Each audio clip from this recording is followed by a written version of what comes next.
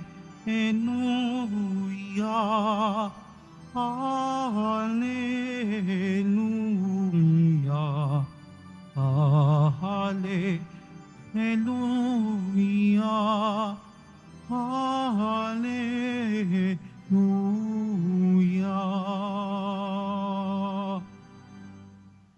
Sumainyo ang Panginoon. At sumayo rin. Ang mabuting balita ng Panginoon ayon kay San Marcos. Papuri sa iyo, Panginoon. Umagang-umaga ng araw ng linggo, matapos na muling mabuhay si Jesus, siya'y unang napakita kay Maria Magdalena. 7 demonyo ang pinalayas ni Jesus sa babaeng ito.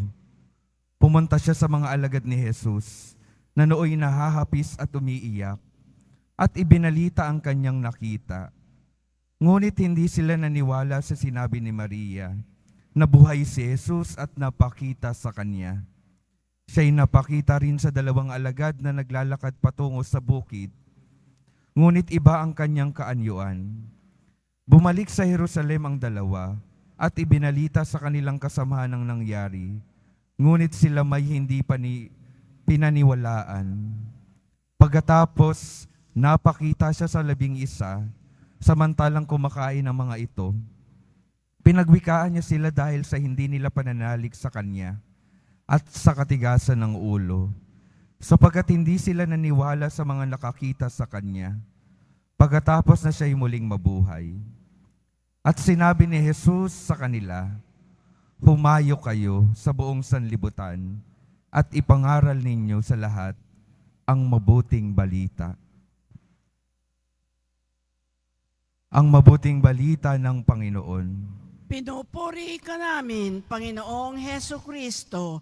Magsiupo muna po ang lahat. Magandang umaga po mga minamahal kong mga kapatid na naririto at kasama natin online. Good morning po. Pakingitian naman po at pakibati ang bawat isa ng Happy Easter.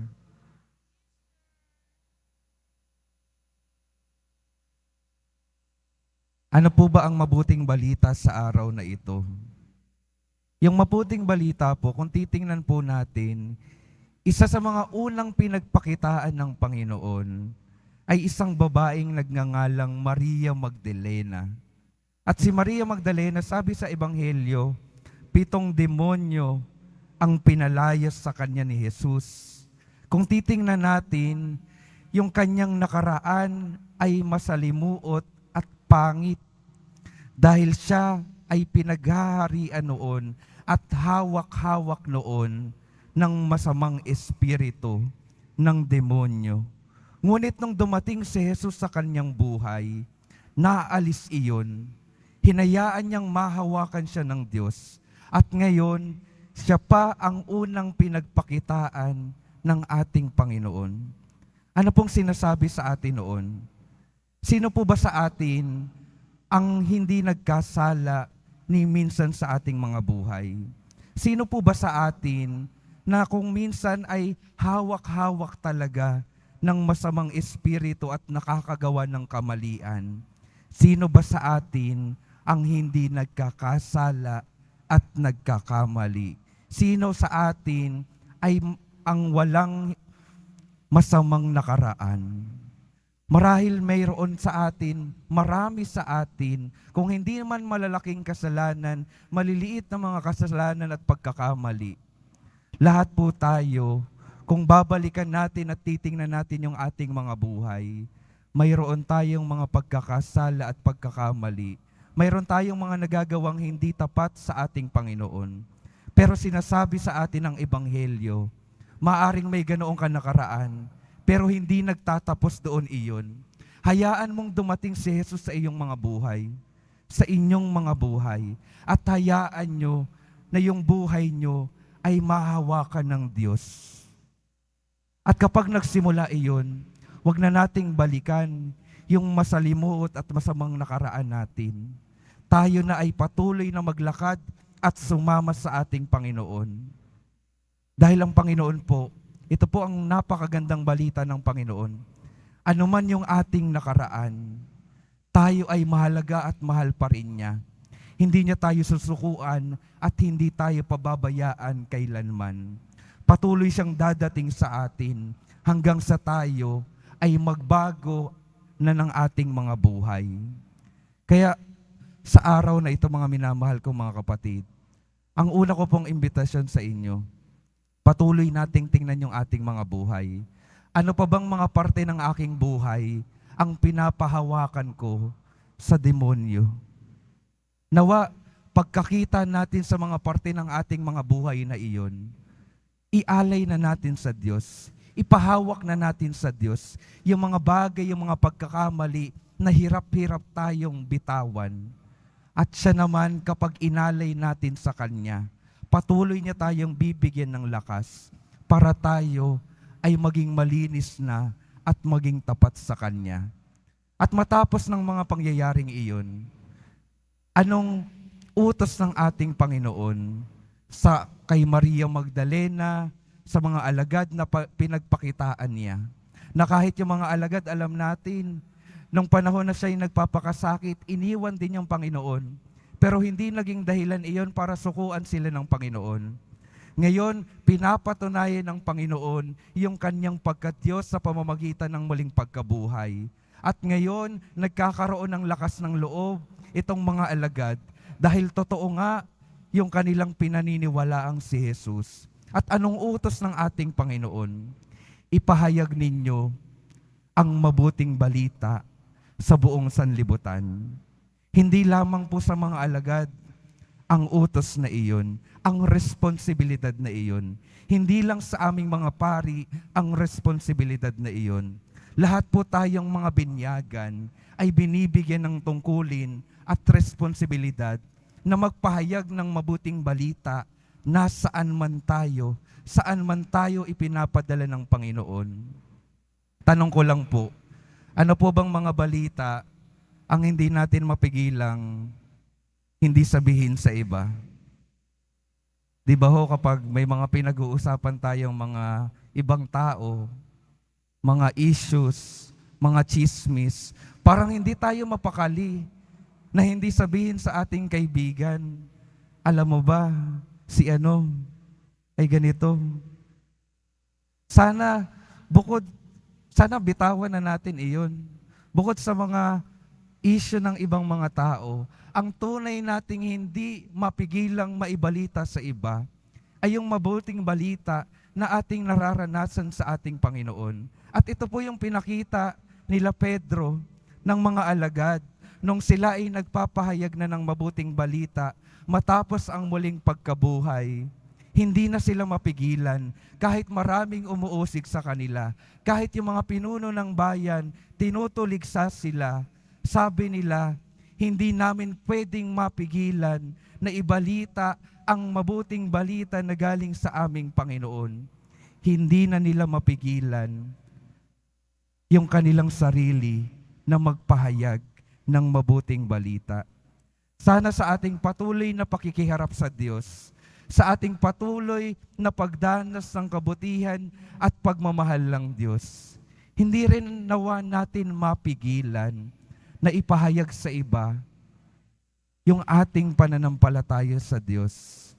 At sa pamamagitan ng ating pagpapahayag, sa pamamagitan ng ating pagbabalita, ng pagkakwento sa ating mga pamilya, sa ating mga kaibigan, sa ating mga lugar na pinagtatrabahuhan, sa lahat ng lugar na ipinapadala sa atin ng Panginoon. Nawa, maibahagi natin siya. At nawa sa pamamagitan ng ating mga kwento, madala natin yung ating mga iba pang mga kapwa na naghahanap ng lakas, ng pag-asa, ng katotohanan, maidala nawa ng ating mga buhay yung presensya ng Panginoon sa mundong ito. Maituro natin sa sanlibutan kung saan matatagpuan ang kaligtasan na ating nararanasan sa mundong ito upang lahat tayo magtulungan magtulungan sa paglalakbay patungo sa buhay na walang hanggan. Mga minamahal kong mga kapatid, ang dalawang paalala sa araw na ito, anuman yung ating nakaraan, mahal at mahalaga tayo para sa Diyos. Ang gusto niyang tingnan, yung magandang kinabukasan na kasama siya. Samahan natin siya. Hayaan natin siyang dumating sa ating mga buhay. At ikalawa, kapag tayo ay nabago na ng Panginoon, ipahayag natin ito sa ating mundo, sa ating mga kapwa. Ngayon pa lamang hanggang sa wakas ng ating mga buhay. Amen.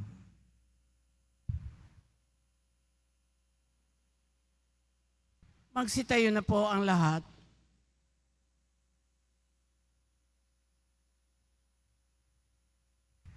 Minamahal kong mga kapatid, manalangin tayo ngayon sa Diyos na ating Ama sa Espiritu ng Kanyang Anak na muling nabuhay upang makibahagi sa ating buhay, lunasan ang ating mga pag-aalinlangan at ibalik ang ating pananampalataya.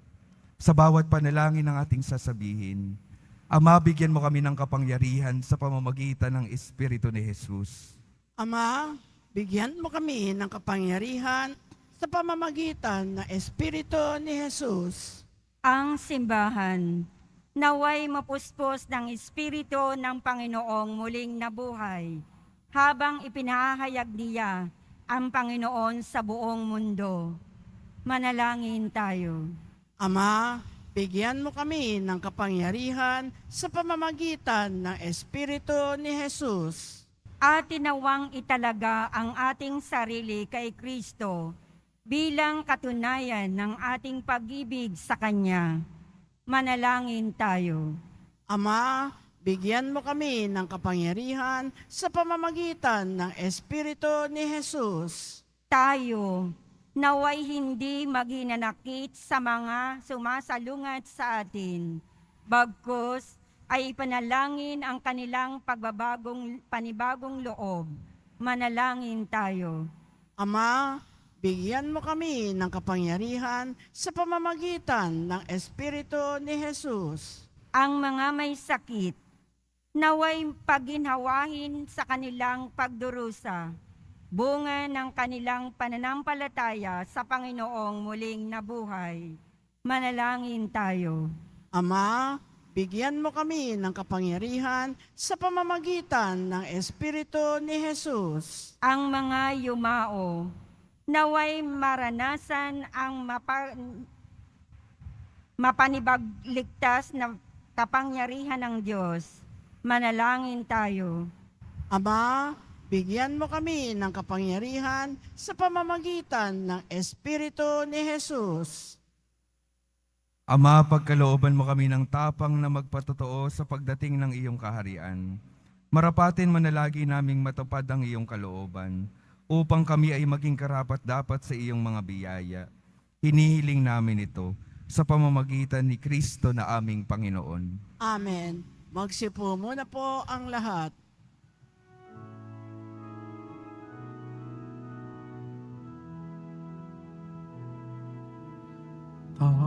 Tanggapin mo, O Panginoon, ang alay ng bayang nagdiriwang. Puhunan mong bigay ang alak at tinapay, handog ng pagkabuhay. Tanggapin mo, O Panginoon, ang alay ng bayang nagdiriwang. Puhunan mong bigay ang alak at tinapay, handog ng pagkabuhay.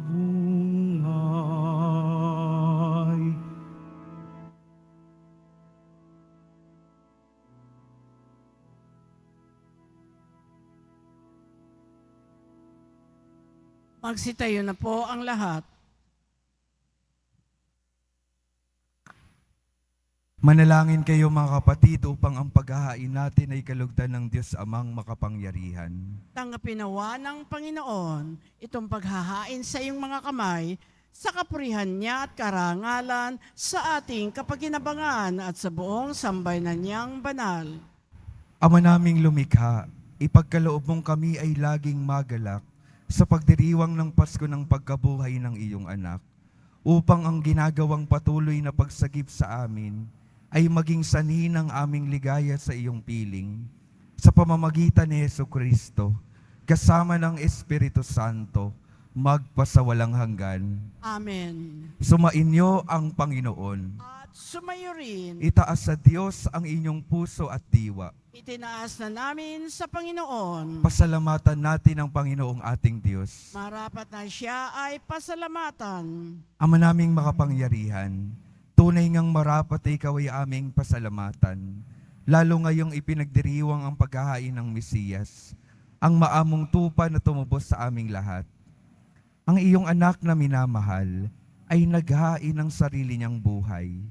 Siya ang tupang maamong umako sa kaparusahan upang mapatawad ang kasalanan ng sanlibutan. Sa pagkamatay niya sa banal na krus, ang kamatayan namin ay kanyang nilupig. Sa pagkabuhay niya bilang manunubos, pag-asa at pagkabuhay ay aming nakamit. Kaya kaisa ng mga anghel na nagsisiawit ng papuri sa iyo, nang walang humpay sa kalangitan, kami nagbubunyi sa iyong kadakilaan. Santo, Santo, Santo, Panginoong Diyos ng mga hukbo, napupuno ang langit at lupa ng kadakilaan mo. Usana sa kaitaasan, pinagpala ang naparirito sa ngalan ng Panginoon. Usana sa kaitaasan, magsiluhod po ang lahat. Ama naming banal, ikaw ang bukal ng tanang kabanalan. Kaya't sa pamamagitan ng iyong Espiritu, gawin mong banal ang kaloob na ito, upang para sa amin maging katawan at dugo ng aming Panginoong Hesukristo. Bago niya pinagtiis ang kusang loob na maging handog, hinawakan niya ang tinapay, pinasalamatan kanya, pinaghati-hati niya iyon, iniabot sa kanyang mga alagad at sinabi, "Tanggapin ninyong lahat ito at kanin. Ito ang aking katawan na ihahandog para sa inyo."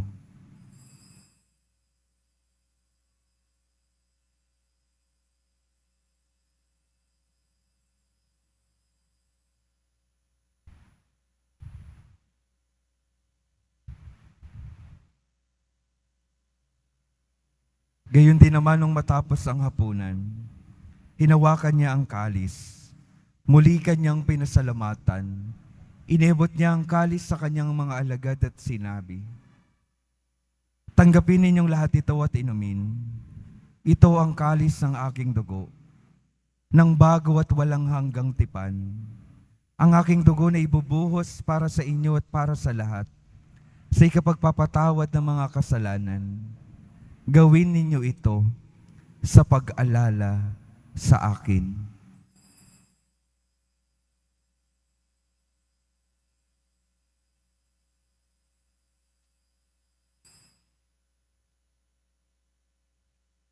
Magsitayo na po ang lahat.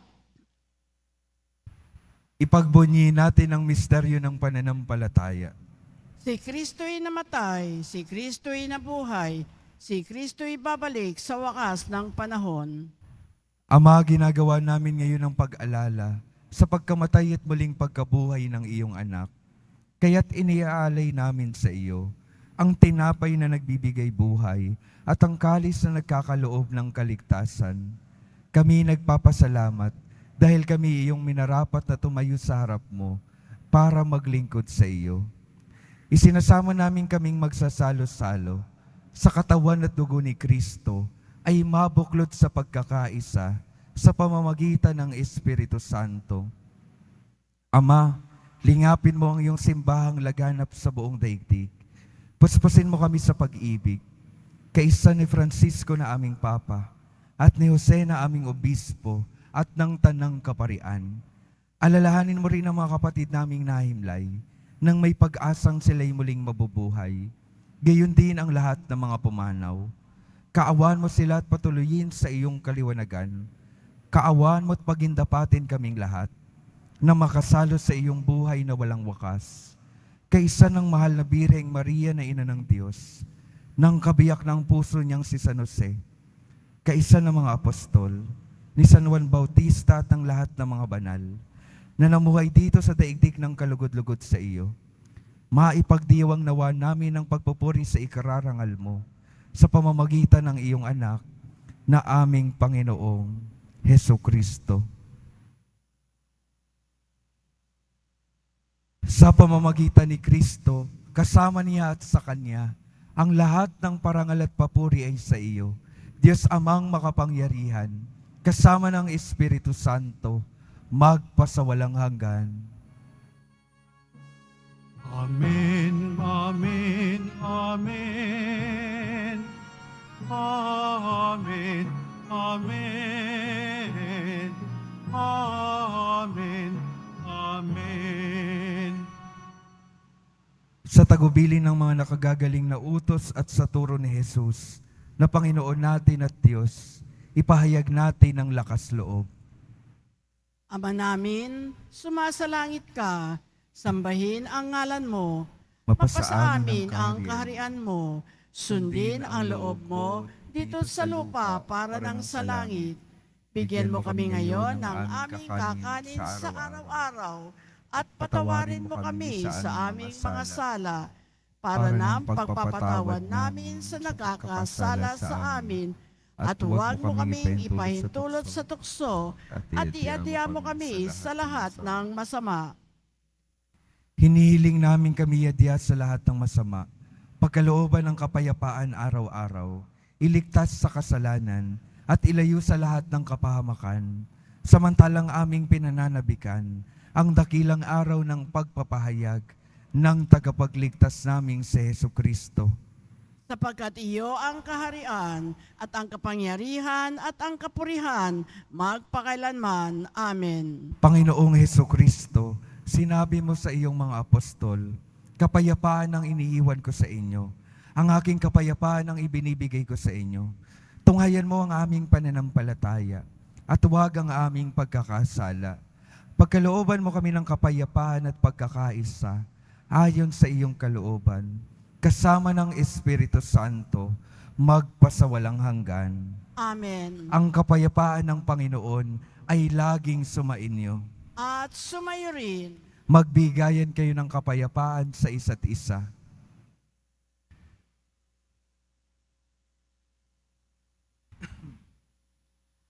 Kordero ng Diyos na nag-aalis ng mga kasalanan ng sanlibutan, maawa ka sa amin.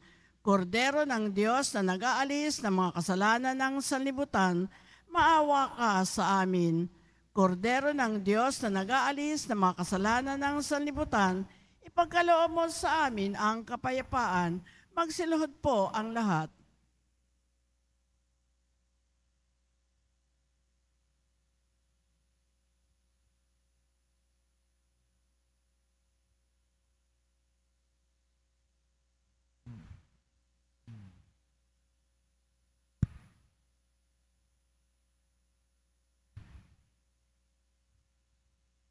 Ito ang kordero ng Diyos. Ito ang nag-aalis ng kasalanan ng sanlibutan. Mapalad ang mga inanyayahan sa kanyang piging. Panginoon, hindi ako karapat-dapat na magpatuloy sa iyo, ngunit sa isang salita mo lamang ay gagaling na ako.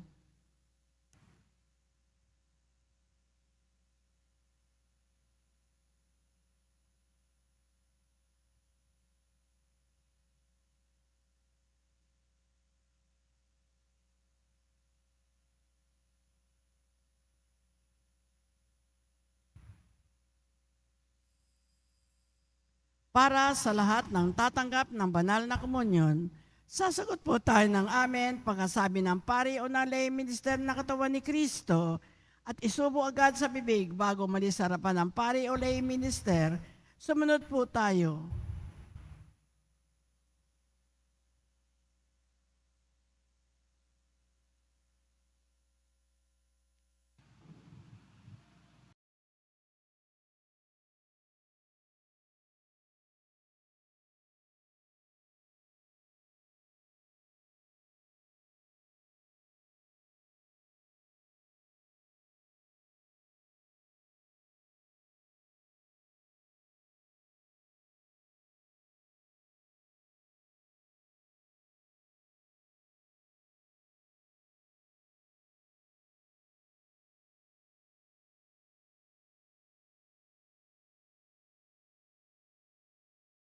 Langin tayo. Ama naming mapagmahal, tunghayan mo at lingapin ang iyong sambayanan na minarapat mong makinabang sa piging na pang magpakailanman. Ipagkaloob mong kami maluwalhating makarating sa pagkabuhay na magtatampok sa amin sa iyong piling sa pamamagitan ni Jesucristo kasama ng Espiritu Santo magpasawalang hanggan. Amen. Mga minamahal kong mga kapatid, ang patuloy pong paalala sa atin, nawa huwag tayong pigilan ng ating nakaraan para tunay na humarap na sa Diyos at maging tapat sa Kanya. Dahil para sa Diyos, anuman ang ating nakaraan, mamahalin niya pa rin tayo. At nawa yung kabutihan at pagmamahal ng Diyos na hindi nakabase sa ating nakaraan, magtulak sa atin upang ipahayag yung pagmamahal at pagpapatawad, yung mabuting balita sa mundong ito.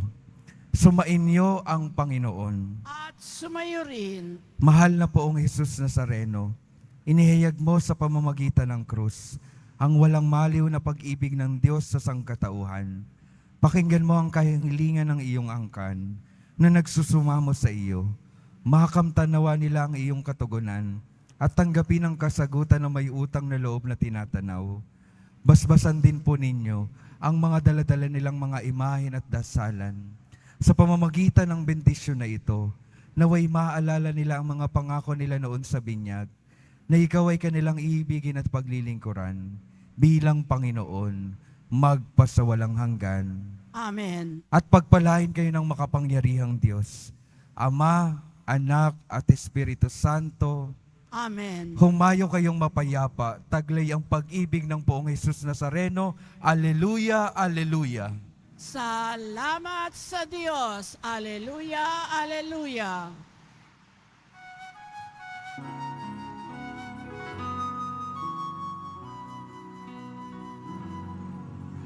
Padre Jesus Nazareno, sinasamba ka namin,